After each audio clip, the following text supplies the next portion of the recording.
Merci à vous pour l'invitation. C'est vrai que j'ai la responsabilité d'intervenir après vos témoignages passionnants et inspirants, je crois, pour le 4e plan maladies rares. Et j'ai aussi la responsabilité d'assurer la transition entre la matinée et le déjeuner. Donc je vais essayer d'être court et le plus clair possible.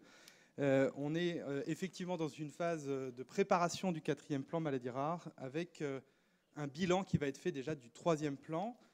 3e plan, pour vous rappeler qu'il s'était donné 5 ambitions majeures. La première, c'était autour du diagnostic, et on voit que l'annonce du diagnostic est évidemment une phase importante dans le démarrage, mais également pour la transition. Il y avait une deuxième ambition qui était autour de l'innovation et des traitements, et là aussi, le 3e plan s'était donné une ambition majeure avec des traitements qui sont apparus. L'exemple type, évidemment, c'est la mucoviscidose. Et là, il y a une transition enfant-adulte qui peut se faire aussi grâce à ce traitement. Et on espère que ce sera le cas dans d'autres maladies, évidemment. Troisième ambition est là, qui est clairement ciblée sur la transition, hein, l'amélioration de la qualité de vie et l'autonomie des personnes malades. On verra comment ça s'est décliné dans le 3e plan et comment ça pourrait se décliner peut-être de manière plus précise dans le cadre d'un 4e plan. La 4e ambition, c'était autour de la communication, et je crois que là, tous les témoignages qu'on a vus ont montré l'importance de la communication adaptée aussi, selon les maladies, parce que évidemment, il y a des spécificités à prendre en charge, et autour de la formation, et on y reviendra, la formation des professionnels, mais aussi par l'éducation thérapeutique du patient, enfin voilà, par tous les dispositifs qui ont été soutenus dans le 3e plan. Et enfin, une ambition qui était autour des organisations. Et vous avez parlé des hospitalisations de jour. C'est un exemple de valorisation qui a été apporté par des textes, et la valorisation des hospitalisations de jour pour optimiser un certain nombre de prises en charge. C'est gagnant pour tout le monde. C'est gagnant évidemment en premier lieu pour les patients et les familles qui viennent une seule journée à l'hôpital.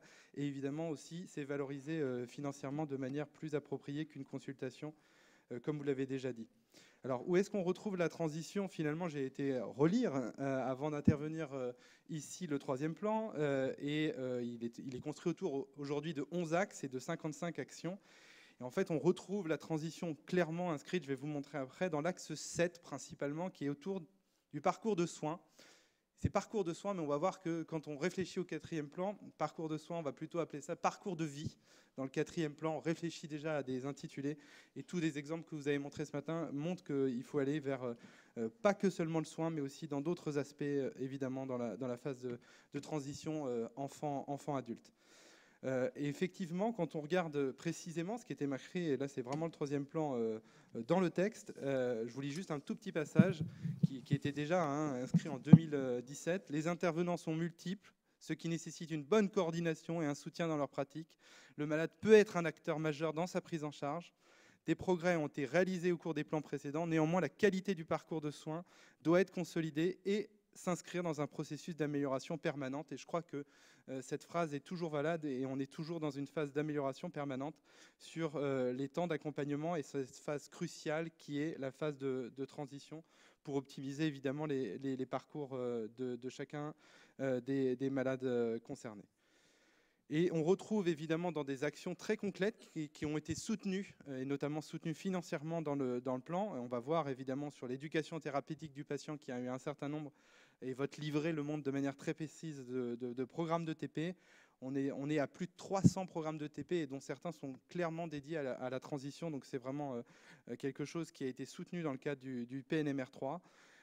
Et l'action aussi 7.4 qui est autour des dispositifs de coordination de la prise en charge, là sans doute aussi où il y a des marges de progression, et sans doute sur les PNDS aussi, même si dans beaucoup de PNDS il y a de la transition, certainement qu'un PNDS consacré lui-même en transfilière à la transition, et c'est tout l'enjeu, je pense aussi, de continuer le groupe interfilière qui regroupe maintenant quasiment l'intégralité des filières. Je crois qu'il en manque plus qu'une, mais on va en parler pour intégrer peut-être la dernière, on a une idée.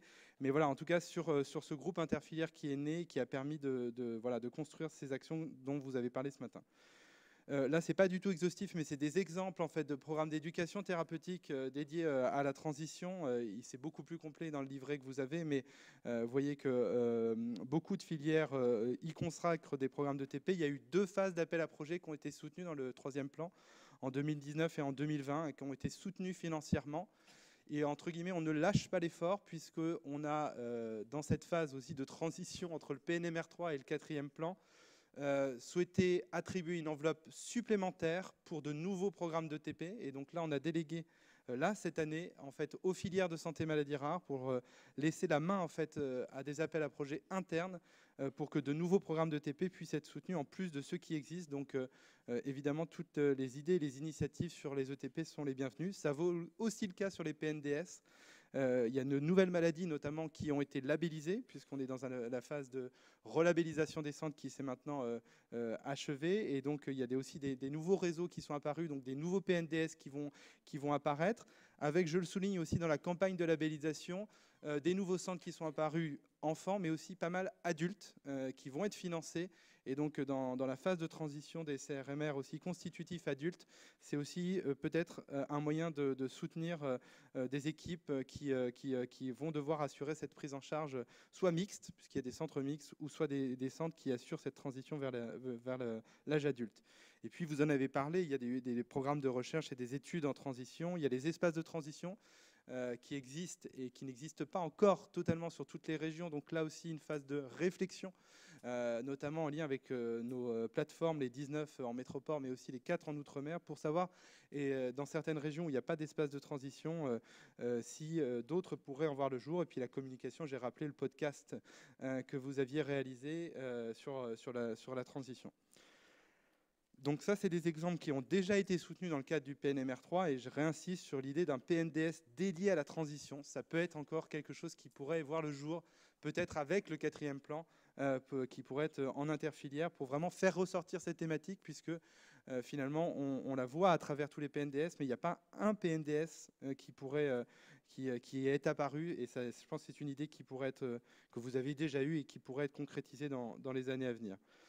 Et enfin, pour finir, pour parler calendrier, où nous, on en est, et donc le sujet transition va faire partie évidemment des auditions, des échanges qui va y avoir lieu dans le cadre de l'évaluation de ce plan. On a saisi, en fait, comme il y a 5 ans, 2 hauts comités indépendants. Ce n'est pas une évaluation faite par le ministère de la Santé, mais bien par 2 hauts comités, un qui est dédié à la santé et un qui est dédié plutôt à la recherche. Et les 2 vont devoir remettre un rapport et font des échanges, des auditions en ce moment même, pour avoir une phase un peu d'évaluation et des marges de progression pour construire le 4e plan.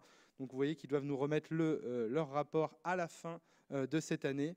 Et on aimerait un lancement du 4e plan, sans trahir de secret, le 29 février 2024, le jour de la Journée internationale des maladies rares, idéalement. On y travaille en lien évidemment avec tous les acteurs associatifs, les centres, les filières, les plateformes et tous les acteurs impliqués évidemment au niveau national et régional. Donc, et la suite, pour finir, c'est la mise en place de ce fameux 4e plan. Il y a 2 personnes qualifiées, une plutôt soins, une plutôt recherche, dont je ne peux malheureusement pas vous dévoiler encore le nom, mais qui sont déjà identifiées, qui vont être nommées incessamment sous peu, puisqu'il y a un communiqué de presse qui va partir, on l'espère, très bientôt, avant les congés d'été, on va dire. Et ils vont avoir la charge d'animer, un peu comme il y a 5 ans, mais ce n'est pas les mêmes personnes, 4 groupes de travail qui ont été déjà pré-identifiés et sur lesquels il y aura des pilotes qui vont être nommés aussi.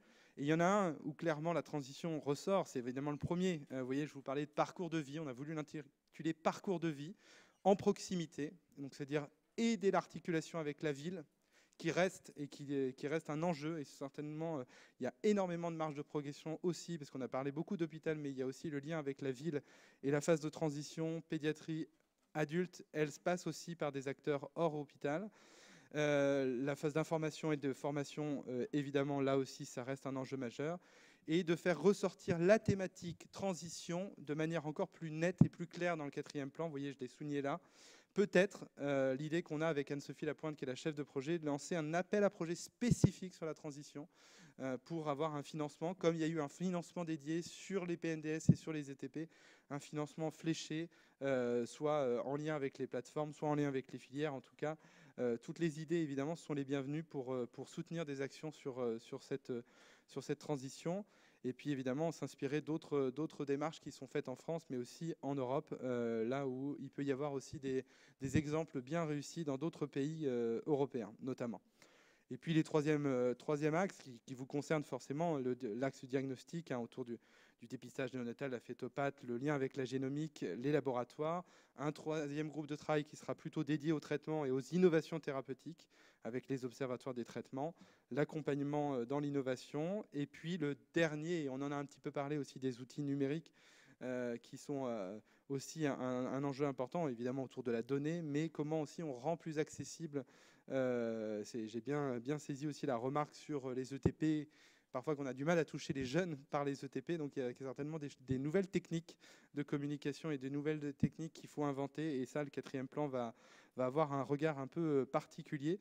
Donc on est en phase de construction de ce plan. Toutes les idées, moi j'ai pris pas mal de notes aujourd'hui de ce qui s'est dit ce matin, je pense vont clairement inspirer ce qui va être écrit, et je pense encore une fois que la phase de transition, pour ouvrir un petit peu aussi, parce qu'on a parlé beaucoup de transition enfant-adulte, il y a une filière qui nous a parlé aussi d'une autre transition un peu qui n'est pas trop tellement dans la focale, mais aussi de la phase d'adulte vers le vieillissement, puisqu'il y a de plus en plus quand même de patients, et on s'en réjouit, qui passent de la phase adulte et qui arrivent à vieillir avec une maladie rare. Et là aussi, il y a une phase de transition qu'on devra identifier, c'est cette phase un petit peu vers l'âge senior, on va dire. Donc il y a différentes phases de transition et sans doute à adapter nos actions et nos financements dédiés à ces actions et à vos actions que vous portez. Voilà, merci.